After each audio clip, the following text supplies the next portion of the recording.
something that is off-putting to people when it comes to wine is the intimidation factor, is the ability to drop their guard enough to ask questions. And a lot of sommeliers, in my experience, they're overly scientific, they're overly granular, they want to talk about the nuts and bolts. And at the end of the day, it really doesn't matter what the nuts and bolts are. It doesn't matter what the residual sugar and the pH and when these grapes were harvested. Does it taste good? Is it what you're looking for? What does it make you feel when you taste it? And that's agenda free. You're putting the emphasis on the guest. You're asking them to let their guard down just a little bit to tell you what they like. That crack in the door is where you can then present and talk about the things to make them feel more at ease and more comfortable in purchasing something from you. It's a trust factor. And I think that in a lot of respects, you go to any restaurant that is kind of wine-centric, and if you don't have that full grasp or can elaborate exactly what you're looking for, you're putting your pocketbook and that faith in somebody that you don't know. And the easiest way to disarm people of that is to make it approachable and make it less intimidating.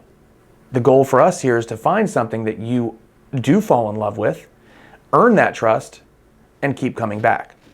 And we had a table Friday night that basically just relinquished themselves to me. They said, we're looking for a Chardonnay with this flavor profile. I walked over to the table with 4 different Chardonnays that fit that flavor profile. Said, well, these are the 4 that I think are going to best suit what you're looking for. They said, okay, that one. Perfect. Poured it. From there on in, it was, okay, now we want to go to this type of red. Pick it out. Now we want to do this type of red. Pick it out.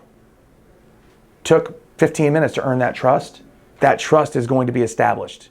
And they're just going to walk in and say, hey, Rob, oaky Chardonnay. Or, hey, Rob, kind of fun, quirky red from California. And you can build off that and have fun with it. And ultimately, I think what the exercise with all of this is, like I say, to make it less intimidating, to make it more fun and open, and to let people know and understand that at the end of the day, it's not life or death. Your 9-to-5 job, you got burdens, you've got bills to worry about. All that stuff is what you should leave at the front door. Come in here, sit down, let us do all the work for you. Hopefully, we've taken somebody that enters into the situation as a customer and turned them into a guest. And there are 2, I think, distinct differences in those 2 things. Customers are people that come in that you may not know, you may not see again. Guests are people that you welcome into your own home. That's what this is for us. We want people to feel like they're coming into a friend's house and there's no pretense and no worry that they have to have. Just leave it to us.